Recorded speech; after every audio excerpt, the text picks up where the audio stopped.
कैसे बच्चों? तो लास्ट क्लास में हमने ये पढ़ा था इलेक्ट्रिक करंट क्या होता है, पोटेंशियल डिफरेंस क्या होता है और ओम्स लॉ क्या होता है। आज हम जो पढ़ने वाले हैं वो क्या पढ़ने वाले हैं?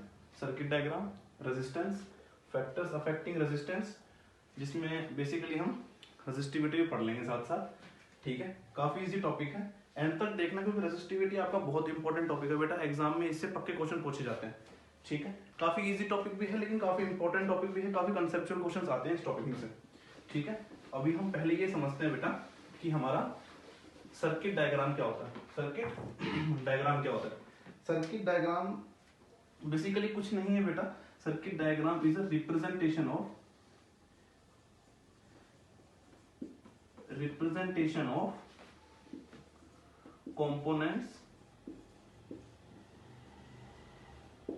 components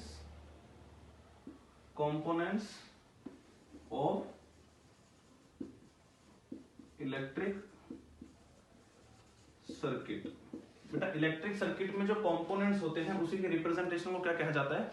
circuit diagram. उसी के रिप्रेजेंटेशन को क्या कहा जाता है? Circuit diagram. जैसे कि इस तरीके से समझो कि अगर हमारा कोई बल्ब जला रहे हैं हम बेटा, ठीक है, किसी बैटरी से बल्ब जला रहे हैं, तो बैटरी का रिप्रेजेंटेशन कैसा होता है? ये होता है बेटे। क्या होता है? ऐसा होता है बैटरी का रिप्रेजेंटेशन। ये इसका प्लस टर्मिनल, ये इसका नेगेटिव टर्मिनल। यहां से तार आया, हमारा जो बल्ब है उसका रिप्रेजेंटेशन कैसा होगा बेटे? ये हमारे बल्ब का रिप्रेजेंटेशन हो गया। ठीक है, स्विच है, जो हम स्विच ऑन करते हैं तो बल्ब ऑन होता है, तो स्विच का रिप्रेजेंटेशन कैसा हो जाएगा बेटे? ये हमारा की हो गई बेसिकली। ठीक है, की हो गया, स्विच मान लो। ठीक है, अगर ये बंद है, बीच में डॉट लगा हुआ है, इसका मतलब ये क्लोज्ड है, इसमें से करंट फ्लो हो रहा है, इसमें से करंट फ्लो हो रहा है। ठीक है, इसका मतलब ये हमारा जो बल्ब है वो क्या हो रहा है बेटे? ग्लो हो रहा है।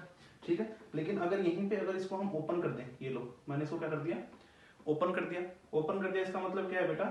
इसमें से करंट फ्लो नहीं करेगा। ये जो यहाँ से था पॉजिटिव, यहाँ से करंट आएगा। हमारा जो करंट बेटा फ्लो होता है वो किसके कहां से कहां फ्लो होता है? पॉजिटिव टू नेगेटिव फ्लो होता है। इलेक्ट्रॉन्स कैसे फ्लो होते हैं बेटा? नेगेटिव टू पॉजिटिव, क्योंकि इलेक्ट्रॉन्स क्या है? नेगेटिवली चार्ज होते हैं ना, तो इसीलिए इलेक्ट्रॉन्स हमारे नेगेटिव टू पॉजिटिव की तरफ फ्लो करते हैं। और हमारा करंट जो माना जाता है, कन्वेंशनल करंट जो हमारा माना जाता है बेटा, वो ये माना जाता है कि हमारा पॉजिटिव टू नेगेटिव की तरफ फ्लो होता है। ठीक है, opposite to the flow of electron.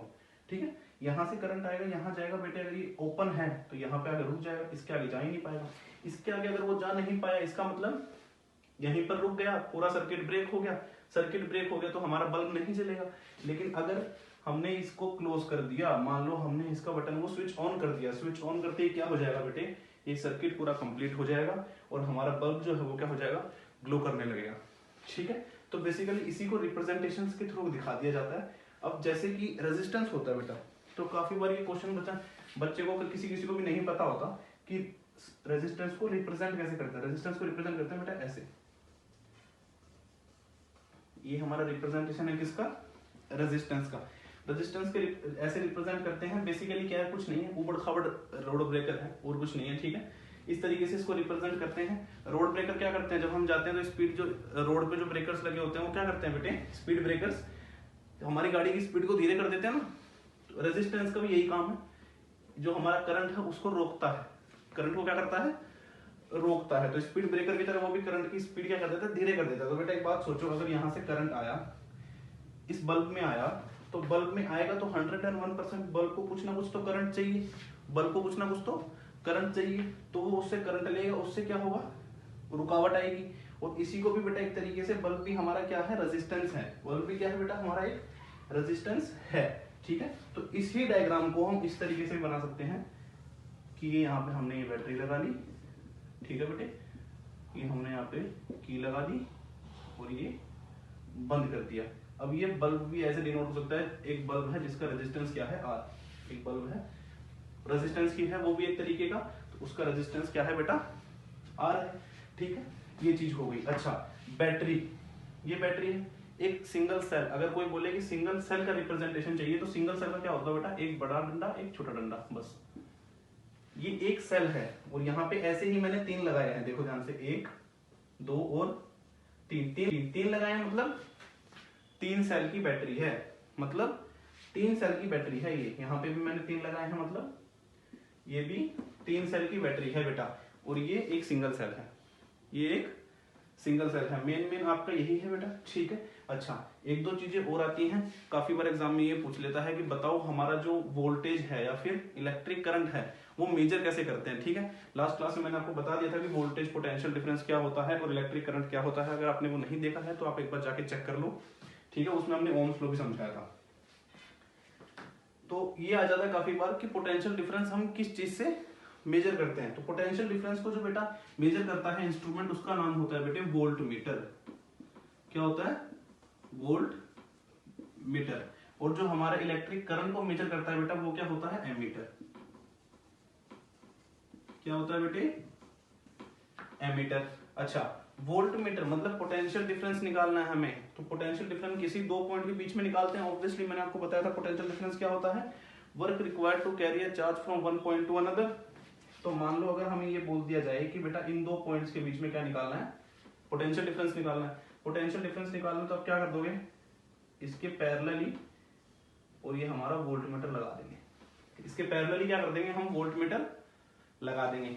क्यों? क्योंकि इन दो पॉइंट के बीच में हमें वोल्टेज पता करना है, इन दो पॉइंट के बीच में, तो बीच में निकलना है, इसलिए हम क्या कर देंगे बेटे? पैरेलल में लगा देंगे। और जो हमारा एमीटर है वो किस चीज के लिए होता है? करंट मेजर करने के लिए होता है। तो अगर हमें इस सर्किट में करंट मेजर करना है बेटा, तो करंट तो यहीं से आता है, ऐसे यही आता है और यहां से ऐसे चला जाता है ना। तो अगर हमें करंट मेजर करना है तो हम क्या करेंगे? यहीं बीच में लगा देंगे। यहीं बीच में क्या लगा देंगे? एमीटर लगा देंगे। तो एमीटर जो है हमेशा किस में लगेगा बेटे? सीरीज में लगेगा, ठीक है। और वोल्ट मीटर जो है हमारा हमेशा पैरेलल में लगेगा बेटे। वोल्ट मीटर हमेशा पैरेलल में लगेगा, एमीटर हमारा हमेशा सीरीज में लगेगा। बहुत इजी है, ज्यादा कुछ इसमें है नहीं, ठीक है। बस इतना आपको समझना है कि ये लगते कैसे हैं और इनका काम क्या है, ठीक है।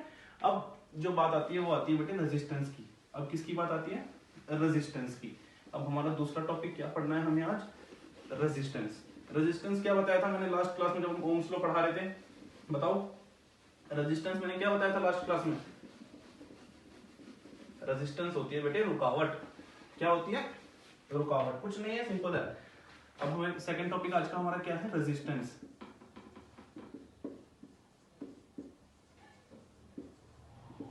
रेजिस्टेंस लास्ट क्लास में हमने रेजिस्टेंस पढ़ा था, है ना। रेजिस्टेंस का मैंने एग्जांपल भी दिया था एक जियान का, ठीक है। तो रेजिस्टेंस क्या है बेटा? रुकावट। इलेक्ट्रिक करंट जा रहा है, उसको रोक दिया, है ना। तो वही क्या हो गया? रेजिस्टेंस हो गया। अब हमने ओम्स लॉ में पढ़ा था बेटा V इज इक्वल टू क्या होता है? I R, यही होता है। अब हमें यहाँ पे मेनली किसके बारे में पढ़ना है? रेजिस्टेंस के बारे में पढ़ना है। तो हमारा रेजिस्टेंस इज इक्वल टू क्या हो जाएगा बेटे? V अपॉन में I।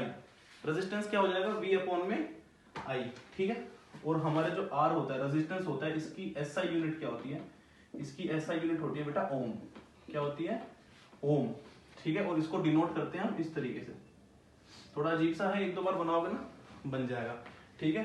SI यूनिट इसकी क्या होती है? ओम। और कई बार क्वेश्चन ये आता है आपके एग्जाम में, बोर्ड एग्जाम में काफी बार ये क्वेश्चन आ जाता है कि 1 ओम क्या होता है? डिफाइन करो। डिफाइन 1 ओम। सीधा सीधा पूछ लेंगे डिफाइन 1 ओम। बहुत ही आसान है, ठीक है, बिल्कुल कोई दिक्कत नहीं है बेटा। 1 ओम का मतलब क्या है कि हमारा रेजिस्टेंस क्या है? 1 ओम। हमारा रेजिस्टेंस क्या है? 1 ओम। तो रेजिस्टेंस बेटा हमारा 1 ओम आने के लिए हमारा क्या क्या? वोल्टेज भी 1 वोल्ट होना चाहिए और करंट भी 1 एम्पियर होना चाहिए। करंट भी हमारा 1 एम्पियर होना चाहिए, वोल्टेज भी हमारा 1 वोल्ट होना चाहिए, तभी जाके हमारा जो रेजिस्टेंस है वो 1 ओम आएगा, वरना कभी नहीं आएगा। अगर मान लो हमारा वोल्टेज जो है, हमारा पोटेंशियल डिफरेंस जो है वो 2 वोल्ट है, क्या है? 2 वोल्ट है, तो क्या ये कभी 1 ओम आएगा? नहीं आएगा, क्योंकि एम्पियर भी है। तब आ सकता है जब ये भी 2 है या फिर ये भी 2 है, तब आएगा, है ना। लेकिन हमारे जो जनरल डेफिनेशन है इसकी यही है बेटा कि व्हेन 1 एम्पियर ऑफ करंट, ठीक है, flowing through a circuit, when 1 ampere of current flowing through a circuit where the potential difference is 1 volt, where the potential difference is 1 volt, then the resistance is said to be 1 ohm, then the resistance is said to be 1 ohm। इसके आपको notes मिल जाएंगे बेटा description में, मैं आपके Telegram channel का link डाल दूंगा, ठीक है। साइंस बाय लकी महिला नाम से टेलीग्राम चैनल है, ठीक है, लिंक है डिस्क्रिप्शन में, आप वहां से चले जाना, आपको प्रॉपर इलेक्ट्रिसिटी के नोट्स मिल जाएंगे, वहां से नोट्स पढ़ो, यहाँ से कॉन्सेप्ट समझो। ठीक है, बहुत ही आसान कॉन्सेप्ट है, इतना हार्ड है नहीं बेटा जितना बना रखा है लोगों ने। तो ये 1 ओम हो गया, समझ में आ गया, डिफाइन 1 ओम, बस यही हमारा रेजिस्टेंस है। रेजिस्टेंस फिर से समझा देता हूँ, होता क्या है, कुछ नहीं होता, बेसिकली रुकावट होती है बेटा, कि अगर किसी कंडक्टर में से अगर इलेक्ट्रिसिटी फ्लो हो रही है, क्या हो रही है, इलेक्ट्रिसिटी फ्लो हो रही है, तो उस कंडक्टर के रोकने की क्षमता को क्या कहेंगे, रेजिस्टेंस, की भाई वो उसको रोकेगा, ऑब्वियसली रोकेगा, तो उसी रोकने को क्या कहा जाता है बेटे, रेजिस्टेंस। ठीक है, अच्छा बहुत आसान है, ये हो गया। अब अगला जो हमारी चीज है बेटा अब रेजिस्टेंस है अगर कुछ, तो वो किसी ना किसी चीज के ऊपर तो डिपेंड करती ही होगी, किसी ना किसी चीज के ऊपर तो डिपेंड करती ही होगी, है ना। तो अब हमें ये देखना है कि रेजिस्टेंस जो है हमारा बेटा वो किन किन फैक्टर्स पे अफेक्ट करता है, किन किन फैक्टर्स पे अफेक्ट करता है। ठीक है, किस किस फैक्टर से अफेक्ट करता है। तो जो हमारा रेजिस्टेंस है बेटे वो 3 फैक्टर्स पे डिपेंड करता है, पहली लेंथ, दूसरी एरिया, और बेटा तीसरी होती है हमारी रेजिस्टिविटी। क्या होती है, रेजिस्टिविटी। ठीक है, तीसरी हमारी क्या होती है, रेजिस्टिविटी। लेंथ को हम एल से डिनोट करते हैं, एरिया को हम ए से डिनोट करते हैं, रेजिस्टिविटी को हम ओम से रो से डिनोट करते हैं। क्या कहते हैं बेटा इसको, रो। क्या कहते हैं इसको, रो, रेजिस्टिविटी। ठीक है, अब मैं बताता हूं आपको रेजिस्टिविटी इसमें आती कहां से है। ठीक है, पहला क्या है, लेंथ। तो इसका मतलब रेजिस्टेंस लेंथ की क्या होता है बेटे, डायरेक्टली प्रोपोर्शनल होता है। क्या होता है, डायरेक्टली प्रोपोर्शनल। की अगर किसी भी कंडक्टर की लेंथ बढ़ी तो उसका एरिया बढ़ेगा, उसका रेजिस्टेंस बढ़ेगा। क्या बढ़ेगा, उसका रेजिस्टेंस बढ़ेगा। और रेजिस्टेंस जो है हमारा बेटे वो इनवर्सली प्रोपोर्शनल होता है एरिया के, 1/A। ठीक है, इनवर्सली प्रोपोर्शनल होता है। इसके होता है डायरेक्टली प्रोपोर्शनल, ठीक है, और इसके होता है बेटे इनवर्सली प्रोपोर्शनल। इसके होता है इनवर्सली प्रोपोर्शनल। इनवर्सली प्रोपोर्शनल का मतलब क्या होता है बेटा, एक चीज बढ़ी तो दूसरी घटेगी, है ना, और एक चीज घटी तो दूसरी बढ़ जाएगी। इसको ऐसे समझो आपके, अगर आप किसी गुफा में घुस जाओ बेटा, तो अगर वो गुफा छोटी सी है तो आप जल्दी से घुसोगे, जल्दी से निकल जाओगे, ज्यादा रुकावट आई नहीं आई। इसका मतलब अगर लेंथ छोटी तो रेजिस्टेंस भी कम, रुकावट भी कम, है ना। अगर वही टनल बड़ी कर दें तो आप वहीं से घुसते घुसते अंदर अंदर चलते जाओगे और फिर काफी दूर तक आपको चलना पड़ेगा, मतलब रुकावटें ज्यादा आएंगी। तो इसका मतलब लेंथ ज्यादा तो हमारा रेजिस्टेंस भी ज्यादा, ये समझ गए। अब आ जाओ एरिया वाले पे, जियान का मैंने एग्जांपल दिया था, वो पाइप में नहीं घुस पाता है। क्यों नहीं घुस पाता है, क्योंकि मोटा है। तो अगर बेटा वो पाइप ही मोटा होता, अगर वो पाइप ही मोटा होता, उसका क्रॉस सेक्शन एरिया ही मोटा होता, उस पाइप का बेटे अगर क्रॉस सेक्शन एरिया ही मोटा होता तो वहां से अंदर घुसने में कोई इश्यू आता, आराम से घुसते आराम से निकलते, आराम से घुसते आराम से निकलते। आपके घर का अगर गेट छोटा है, ठीक है, काफी लोग घर पे गेट बना देते हैं 6-6 फुट के। अब कोई अगर 6 फुट 3-4 इंच का है, वो जाएगा सीधा बिट जाएगा। तो अगर वो चौड़ा होता गेट तो आराम से निकल जाते ना। तो वही चीज है, अगर पाइप का हमारे कंडक्टर का जो है वो एरिया, क्रॉस सेक्शन एरिया बड़ा है, तो अगर वो बड़ा होगा तो रेजिस्टेंस तो कम होगा, रुकावट तो ऑब्वियसली कम होगी बेटे, है ना। तो हमारा रेजिस्टेंस क्या हो जाएगा, कम हो जाएगा। और अगर यही एरिया छोटा कर दें तो रेजिस्टेंस बढ़ गया, रुकावट बढ़ गई। ठीक है, तो ये समझ में आपको कि रेजिस्टेंस जो डायरेक्टली प्रोपोर्शनल होता है लेंथ के, इनवर्सली प्रोपोर्शनल होता है एरिया के। अब इनको तो हम दोनों को मर्ज कर देंगे बेटे, तो R is proportional to L upon में A. R is proportional to L upon में ए।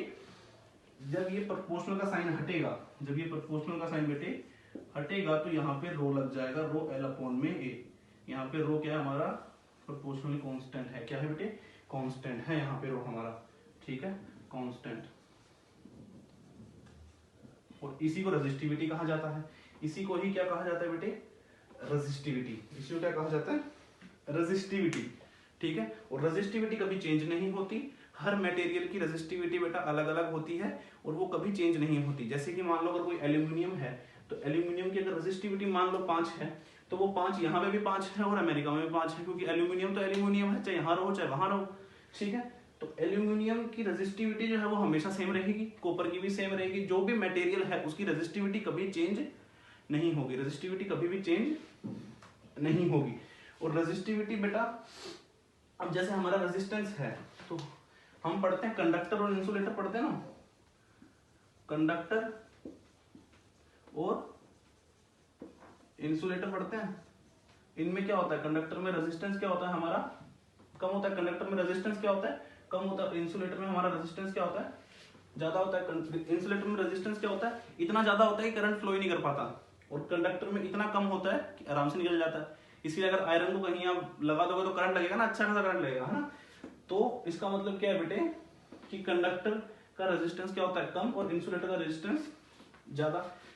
तो अगर बेटा ध्यान से देखो, कंडक्टर का रेजिस्टेंस कम होता है, तो कोई भी अगर कंडक्टर होगा, कोई भी मटेरियल अगर कंडक्टर है तो उसकी रेजिस्टिविटी क्या होगी, कम होगी। उसकी रेजिस्टिविटी भी कम होगी, उसकी रेजिस्टिविटी भी बेटा क्या होगी, कम होगी, है ना। और अगर कोई इंसुलेटर है उसका रेजिस्टेंस ज्यादा है तो उसकी रेजिस्टिविटी भी ज्यादा होगी, उसकी रेजिस्टिविटी भी ज्यादा होगी। जैसे तो बेटा ये था कॉन्सेप्ट रेजिस्टिविटी का, रेजिस्टेंस का और सर्किट डायग्राम का। बस ज्यादा हार्ड नहीं है, बहुत इजी सा है।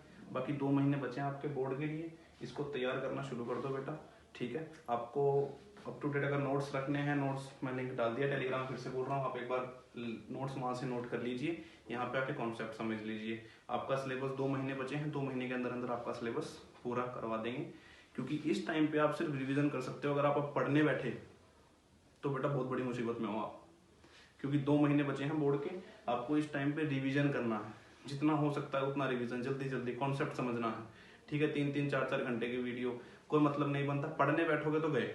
अभी कॉन्सेप्ट समझना है, जल्दी जल्दी कॉन्सेप्ट समझो, नोट्स लो, बनाओ। अभी तक आपने ऐसा नहीं है पढ़ा नहीं होगा, आपने पढ़ लिया होगा। इलेक्ट्रिसिटी चैप्टर हमारे स्टार्टिंग में ही पढ़ा दिया जाता है। अभी आपको क्या करना है, आपको नोट्स लेने हैं, सीधा सीधा कॉन्सेप्ट समझना है। कोई भी डाउट है आप कमेंट करके डाउट में पूछ लीजिए, ठीक है, कोई दिक्कत नहीं है। आप कमेंट करेंगे, मैं पक्का रिप्लाई करूंगा आपके डाउट्स का, ठीक है। कोई भी डाउट है आप पूछो, कॉन्सेप्ट को समझो।